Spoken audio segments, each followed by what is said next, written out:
Alright guys, welcome back to my review of this week's TNA Impact Wrestling for August 30th, 2012. Pretty fun show tonight, had some cool stuff on it. And I know there's this whole thing with Bully Ray and Devon that's been going around, how Devon put like a hint on Twitter that he's leaving TNA. I don't know if Bully's going to leave, but it is hard to imagine that one would be there without the other. But I really would hate to see Bully Ray go. Devon, I could kind of take or leave at this point. I'm sure they're going to just take the belt off him. But for Bully Ray to go would be a huge blow because he's been such a great heel for TNA. So that would really suck if he leaves. But this show, there was some goofy stuff on here. Like Austin Aries comes out and he says the Aces injured his right arm, but he's left-handed. He calls out whoever's behind the Aces. Hogan comes out with Sting. They have baseball bats.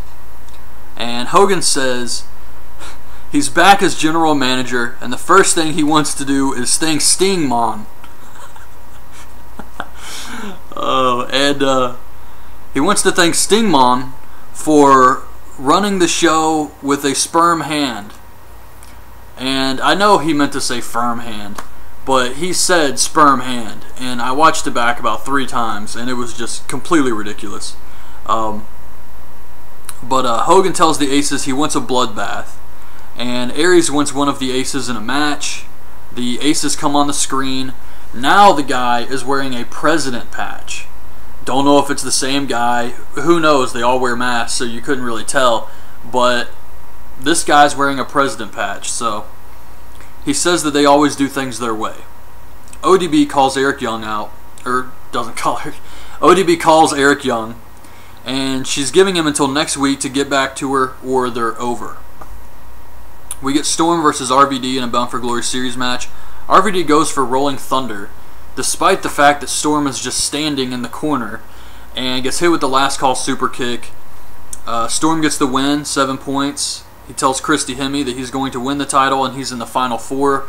Regardless of what happens, he's got the most points. Nobody can catch up at this point. So Madison Rayne thinks that she's getting her rematch, but instead her opponent's ODB. Taryn Terrell is the ref again. ODB comes out, spits the booze in Madison's face, hits the Bam for the win. Pretty much a squash match here. And afterwards, Eric Young comes out. He has the chicken. He's got the beer. He takes his pants off. He takes his clothes off. And he has horrible back knee, which I think I've mentioned before. But the funny thing is, Taz mentions it here. He says, what is on his back? He's got a bad rash on his back. What's going on there? That's exactly what Taz said. So I thought that was kind of weird. Like Taz has never seen back knee.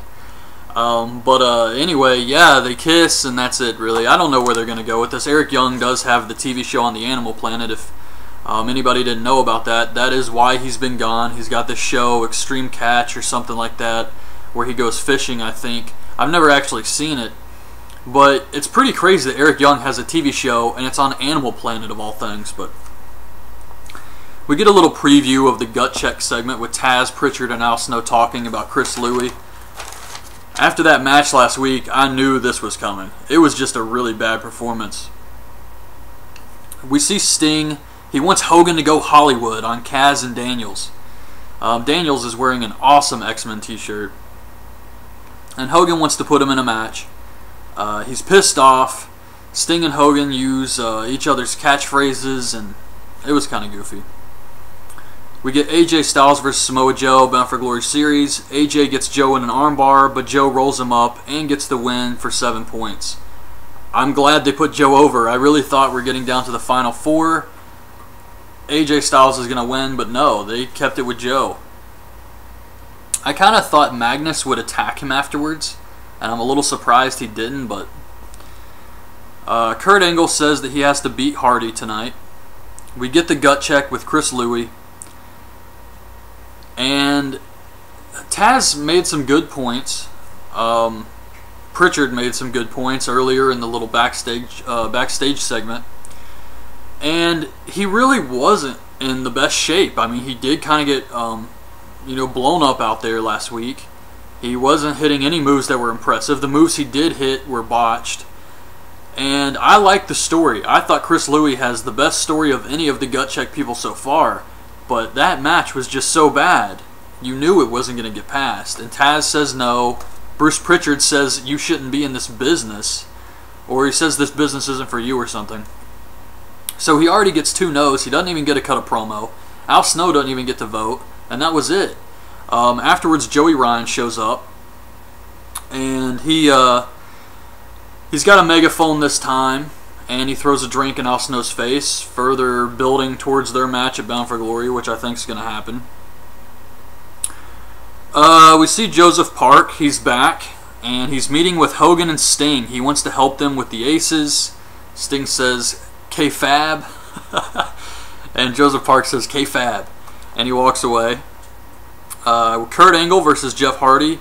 Jeremy Borash announces the match. He says, brought to you by Wranglers. Real comfortable jeans. And it was a good match. Hardy wins after a second swanton. It seems like every single match Kurt Angle's in, it's got multiple finishes. Just everybody's kicking out of finishers. This was no different. Samoa Joe, RVD, Jeff Hardy, Bully Ray, James Storm, the final 5 come out. They announced next week it's going to be Bully versus RVD, Hardy versus Joe, and Storm's already in the final 4, so we know that. I really hope they can keep Bully Ray around. It was weird to see him, not have a big presence on this show this week. And I hear the rumors that if he does leave, he's going to finish up Bound for Glory, and then that's it. But yeah, it's really going to suck to lose him. So Austin Aries comes out to challenge the Aces. Hogan, Sting, the final 5 come back out. Hogan tells the Aces to come out, and they do. Hogan says their finest is in the ring, so why don't the Aces send in their finest? And this big guy comes and he gets in the ring and they start fighting, and I was like, this is cool. It wasn't a match, it was just him and Austin Aries fighting. But it quickly turns into a brawl with everyone fighting, Hogan beating people with the bat again. And some guy gets in the ring. He covers his face. And I don't know if he was supposed to be like a cameraman or what, but he just gets in the ring. You can only see the back of him. And then he covers his face, gets in, hits Austin Aries in the back of the head with a flapjack. So the first thing I'm thinking is it's Stevie Ray. But no, it was a white guy. And that was it. That was how the show ended. So I don't really know, I don't know. I mean, are we supposed to believe... They didn't hype it up like this, but I was thinking maybe, okay, maybe the Aces have reach in TNA. Maybe they've got cameraman on their side, or maybe a referee or something. But they didn't play it up like that at all. They just kind of had this one guy get in the ring and then hit Austin Aries with a flapjack. And I mean, we know the Aces attack from behind. It wouldn't be a big surprise that they don't have all their members out there. And that's the only reason I can think he didn't put the mask on. So maybe next week they'll play it up and say, oh, this cameraman was at ringside and he turned out to be one of the Aces or something. I don't really know, but it was a fun episode, I thought. We had, Angle and Hardy, which was a really good match, and it had some interesting stuff. And it was simple.